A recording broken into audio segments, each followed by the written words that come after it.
श्रीलंका सरकार ने रामायण में आए लंका प्रकरण से जुड़े तमाम स्थलों पर शोध कराकर उसकी ऐतिहासिकता सिद्ध कर उक्त स्थानों को पर्यटन केंद्र के रूप में विकसित कर लिया है। अब आप श्रीलंका जाकर रावण की लंका को देख सकते हैं। कहते हैं कि श्रीलंका के एक जंगल में रावण का शव भी रखा है।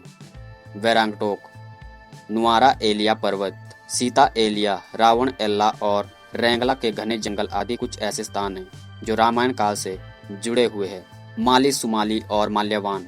माली, सुमाली और माल्यवान नामक 3 दैत्यों द्वारा त्रिकूट सुमेर पर्वत पर बसाई गई थी लंकापुरी। माली को मारकर देवों और यक्षों ने कुबेर को लंकापति बना दिया था। रावण की माता केकसी सुमाली की पुत्री थी। अपने नाना के उकसाने पर रावण ने अपनी सौतेली माता इलविल्ला के पुत्र कुबेर से युद्ध की ठान ली थी और लंका को फिर से राक्षसों के अधीन लेने की सोची। रावण ने सुम्बा और बाली द्वीप को जीतकर अपने शासन का विस्तार करते हुए अंग द्वीप, मलय द्वीप, बरा द्वीप, शंख द्वीप, कुश द्वीप, यव द्वीप और आंध्राल्य पर विजय प्राप्त की। इसके बाद रावण ने लंका को अपना लक्ष्य बनाया। लंका पर कुबेर का राज्य था, परंतु पिता ने लंका के लिए रावण को दिलासा दी तथा कुबेर को कैलाश पर्वत के आसपास की त्रिविष्ट तिब्बत क्षेत्र में रहने के लिए कह दिया। इसी तारतम्य में रावण ने कुबेर का पुष्पक विमान भी छीन लिया। आज के युग के अनुसार रावण का राज्य विस्तार इंडोनेशिया, मलेशिया, बर्मा, दक्षिण भारत के कुछ राज्य और संपूर्ण श्रीलंका पर रावण का राज था। श्रीलंका की श्री रामायण रिसर्च कमेटी के अनुसार रामायण काल से जुड़ी लंका वास्तव में श्रीलंका ही है। कमेटी के अनुसार श्रीलंका में रावण काल से जुड़ी 50 जगह पर रिसर्च की गई है और इसकी ऐतिहासिक सिद्ध की। कुबेर रावण का सौतेला भाई था। कुबेर धनपति था। कुबेर ने लंका पर राज कर उसका विस्तार किया था।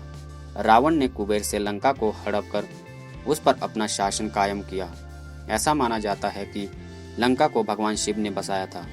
भगवान शिव ने पार्वती के लिए पूरी लंका को स्वर्ण जड़ित बनवाया था।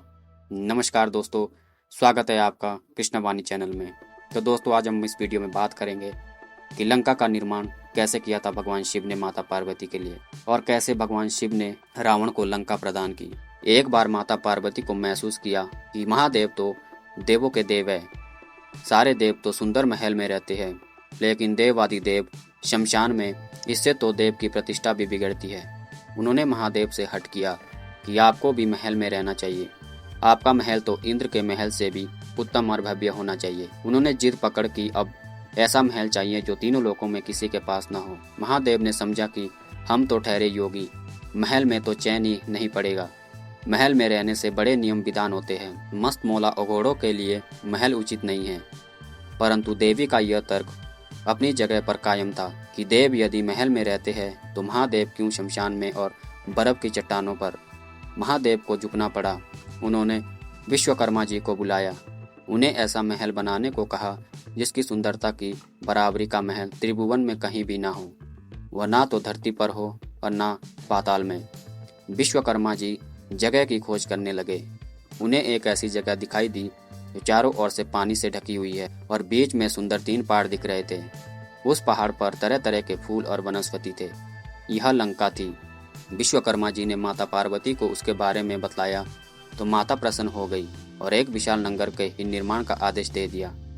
विश्वकर्मा जी ने अपनी कला का परिचय देते हुए सोने की अद्भुत नगरी बना दी। माता ने गृह प्रवेश को मुहूर्त निकलवाया। विश्वा ऋषि को आचार्य नियुक्त किया गया। सभी देवताओं और ऋषियों को निमंत्रण मिला। जिसने भी महल देखा वो उसकी प्रशंसा करते रहे। गृह प्रवेश के बाद महादेव ने आचार्य से दक्षिणा मांगने को कहा। महादेव की माया से विश्वा का मन उस नगरी पर ललचा गया था, इसलिए उन्होंने महादेव से दक्षिणा के रूप में लंका मांग ली। महादेव ने विश्वा को लंकापुरी दान कर दी। पार्वती को विश्वा की इस निष्ठा पर बड़ा क्रोध आया। उन्होंने क्रोध में आकर शाप दे दिया कि तूने महादेव की सरलता का लाभ उठाकर मेरे महल को हड़प लिया है। मेरे मन में क्रोध की अग्नि धड़क रही है। महादेव का ही अंश एक दिन उस महल को जलाकर राख कर देगा और उसके साथ ही तुम्हारे कुल का विनाश आरंभ हो जाएगा। कथा श्रुति के अनुसार विश्वा से वह पूरी पुत्र कुबेर को मिली, लेकिन रावण ने कुबेर को निकालकर लंका को हड़प लिया। शाप के कारण शिव के अवतार हनुमान ने लंका जलाई और विश्वा के पुत्र रावण, कुंभकर्ण और कुल का विनाश हुआ। श्री राम की शरण में होने से केवल एक विभीषण ही बचे रहे। रावण के बारे में अनसुने 10 रहस्य जानकर चौंक जाएंगे आप। रावण फिर से हो जाएगा जीवित। वेद और शास्त्रों का ज्ञाता रावण महापंडित था। अश्विनी माह की दशमी के दिन प्रभु श्री राम ने उसका वध कर दिया था। रावण नाम का दुनिया में कोई दूसरा आदमी कभी नहीं हुआ। कोई अपने बच्चे का नाम रावण नहीं रखता। आओ जानते हैं रावण के बारे में ऐसे अनसुने रहस्य जो आप शायद नहीं जानते होंगे। सबसे पहली बात करते हैं दोस्तों, इन ग्रंथों का रचयिता था रावण। रावण ने ही शिव तांडव स्तोत्र, रावण संहिता, 10 शतकात्मक, अर्क प्रकाश, 10 पटलात्मक, उड्डी शतंत्र, कुमार तंत्र, नाड़ी परीक्षा नामक ग्रंथ लिखे थे। यह भी कहते हैं कि रावण ने ही अरुण संहिता, अंक प्रकाश, इंद्रजाल, प्राकृतिक लंकेश्वर और रावणीमयी आदि पुस्तकों की रचना भी की थी और रावणीयम आदि पुस्तकों की रचना भी की। दूसरी बात करते हैं दोस्तों, खोजी बुद्धि थी रावण की। रावण हर समय खोज और आविष्कार को ही महत्व देता था। वह नए नए अस्त्र शस्त्र और यंत्र बनवाता रहता था। कहते हैं कि वह स्वर्ग तक सीढ़ियाँ बनवाना चाहता था। वह स्वर्ण में से सुगंध निकले इसके लिए भी प्रयास करता था। रावण की वेधशाला थी जहाँ तरह तरह के आविष्कार होते थे। खुद रावण ने उसकी वेधशाला में दिव्य रथ का निर्माण कराया था। कुंभकर्ण अपनी पत्नी वज्रज्वाला के साथ अपनी प्रयोगशाला में तरह तरह के अस्त्र शस्त्र और यंत्र बनाने में ही लगे रहते थे, जिसके चलते उनको खाने पीने की सुध ही नहीं रहती थी। कुंभकर्ण की यंत्र मानव कला को ग्रेट इंडियन पुस्तक में विजार्ड आर्ट का दर्जा दिया गया है। इस कला में रावण की पत्नी धन्यमालिनी भी पारंगत थी। उल्लेखनीय है कि रावण की पहली पत्नी मंदोदरी ने ही शतरंज का आविष्कार किया था। तीसरी बात करते हैं दोस्तों कि तपस्वी भी था रावण। रावण तपस्वी था। यह अपनी इच्छाओं की पूर्ति के लिए तप करता रहता था। उसने तप के बल पर ही ब्रह्मा से वरदान मांगा था और उसने तप के ही बल पर सभी ग्रहों के देव को बंधक बना लिया था। हनुमान जी ने ही शनि देव को रावण के बंधन से मुक्त करवाया था। चौथी बात करते हैं दोस्तों, कई विषयों का ज्ञाता था रावण। रावण कवि, संगीतज्ञ, वेदज्ञ होने के साथ साथ ही वह आयुर्वेद का जानकार भी था। रावण को रसायनों का भी अच्छा खास ज्ञान था। माना जाता है कि रसायन शास्त्र के इस ज्ञान के बल पर उसने कई अचूक शक्तियां हासिल की थी और उसने इन शक्तियों के बल पर अनेक चमत्कारी कार्य संपन्न कराए। हर व्यक्ति को जड़ी बूटी और आयुर्वेद का ज्ञान रखना चाहिए क्योंकि जीवन में इसकी उपयोगिता बहुत होती है। पांचवी बात करते हैं दोस्तों, रावण और महिलाएं। रावण को महिलाओं में बहुत रस था। रावण की पहली पत्नी का नाम था मंदोदरी, जो कि राक्षस राज मयासुर की पुत्री थी। दूसरी का नाम था धन्यमालिनी था और तीसरी का नाम था अज्ञात। ऐसा भी कहा जाता है कि रावण ने उसकी हत्या कर दी थी। रावण ने अपनी पत्नी की बड़ी बहन माया पर भी वासना युक्त नजर रखी थी। इसके अलावा रावण ने विष्णु भक्त तपस्विनी वेदवती का शील भंग करने का प्रयास किया था, जिसके चलते उन्होंने अपने देह त्याग दी और रावण को शाप दे दिया कि एक स्त्री के कारण ही तेरी मृत्यु होगी। मान्यता अनुसार उसी युवती ने सीता के रूप में जन्म लिया था। वाल्मीकि रामायण के अनुसार विश्व विजय करने के लिए जब रावण स्वर्गलोक पहुंचा तो उसे वहां रंभा नाम की अप्सरा दिखाई दी। कामातुर होकर उसने रंभा को पकड़ लिया। तब अप्सरा रंभा ने कहा कि आप मुझे इस तरह से स्पर्श न करें। मैं आपके बड़े भाई कुबेर के बेटे नल कुबेर के लिए आरक्षित हूँ, इसलिए मैं आपकी पुत्र वधू के समान हूँ। लेकिन रावण ने उसकी बात नहीं मानी और रंभा से दुराचार किया।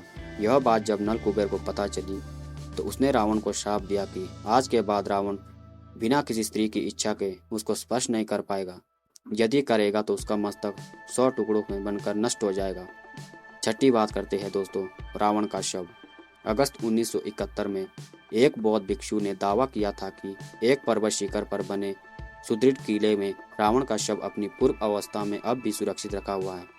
मान्यता के अनुसार रैगला के भयानक जंगलों के बीच एक विशालकाय पहाड़ी पर रावण की गुफा है। रैगला के इलाके में रावण की यह गुफा 8000 फुट की ऊंचाई पर स्थित है, जहां 18 फुट लंबे ताबूत में रखा है रावण का शव। इस ताबूत के चारों तरफ लगा है एक खास लेप, जिसके कारण यह ताबूत हजारों सालों से जस का तस रखा हुआ है। सातवीं बात करते हैं दोस्तों, रावण फिर से हो जाएगा जीवित। कहते हैं कि रावण की मृत्यु के बाद उसके अंतिम संस्कार की जिम्मेदारी विभीषण को सौंप दी गई थी, लेकिन लंका की राजगद्दी संभालने की जल्दी में विभीषण ने रावण के शव को वैसे ही छोड़ दिया था, जिसके बाद रावण के शव का नाग कुल के लोग अपने साथ ले गए थे। नाग कुल के लोग को यकीन था कि रावण की मौत क्षणिक है और वो फिर से जीवित हो जाएगा। उन्होंने रावण को फिर से जीवित करने की कई बार कोशिश की थी, लेकिन उन्हें कामयाबी नहीं मिली, जिसके बाद उन्होंने रावण के शव को सुरक्षित रखने के लिए विभिन्न रसायनों का इस्तेमाल किया और उसे मम्मी के रूप में रख दिया। श्रीलंका के कई लोगों के बीच यह मान्यता है कि रावण एक दिन जिंदा होकर पुनः आएगा। 8वीं बात करते हैं दोस्तों, रावण ने रचा था नया संप्रदाय। आचार्य चतुर्सेन द्वारा रचित बहुचर्चित उपन्यास वयम रक्षाम तथा पंडित मदन मोहन शर्मा शाही द्वारा 3 खंडों में रचित उपन्यास लंकेश्वर के अनुसार रावण शिव का परम भक्त, यम और सूर्य तक को अपना प्रताप झेलने के लिए विवश कर देने वाला प्रकांड विद्वान, सभी ज्योतियों को समान मानते हुए भेदभाव रहित समाज की स्थापना करने वाला था। सूरों के खिलाफ असुरों की ओर थे रावण। रावण ने आर्यों को भोग विलासवासी यक्ष संस्कृति से अलग सभी की रक्षा करने के लिए रक्ष संस्कृति की स्थापना की थी। यही राक्षस थे। 9वीं बात करते हैं दोस्तों, रावण के 10 सिर। रावण के 10 सिर नहीं थे, किंतु वह 10 सिर होने का भ्रम पैदा कर देता था। इसी कारण लोग उन्हें दशानन कहते थे। जैन शास्त्रों में उल्लेख है कि रावण के गले में बड़ी बड़ी गोलाकार 9 मणियां होती। उक्त 9 मणियों में उनका सिर दिखाई देता था, जिसके कारण उसके 10 सिर होने का भ्रम होता था। रामायण में वाल्मीकि जी ने रावण के लिए अनेक शब्दों का प्रयोग किया है। रावण, लंकेश, लंकेश्वर, दशानन, दशग्रीव, शंखधर, राक्षस सिंह, राक्षसादीपन, राक्षस शार्दूलम, राक्षस सेन, राक्षस सादिकम, राक्षसेश्वर, लंकेश, लंकेश्वर। कुछ गिनती के स्थानों पर ही वाल्मीकि ने रावण के लिए 10 सिर सूचक दशानन, दशग्रीव या दशकंदर जैसे शब्दों का प्रयोग किया है। जहाँ यह प्रयोग किया है वहीं पाते हैं कि रावण अपने प्रमुख 9 मंत्रियों से घिरा हुआ बैठा है।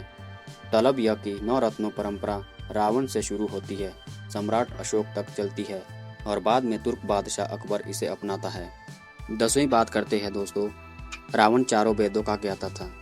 कहा जाता है कि रावण ने 4 वेद, 6 शास्त्र और सभी पुराणों को कंठस्थ कर लिया था। इससे वो महान विद्वान बन गया था, लेकिन उनके अंदर जो दुर्गुण था, स्त्रियों के प्रति दुर्भाव करता था, उसी से उनका विनाश हुआ। तो दोस्तों, आशा करता हूँ आपको इस वीडियो से अच्छी सीख मिली हो, वीडियो पसंद आई हो। तो वीडियो को प्लीज़ लाइक करें, शेयर करें, कमेंट करें, हमारे चैनल को सब्सक्राइब करें ताकि सबसे पहले आपको वीडियो मिलती रहे। वीडियो को देखने के लिए धन्यवाद।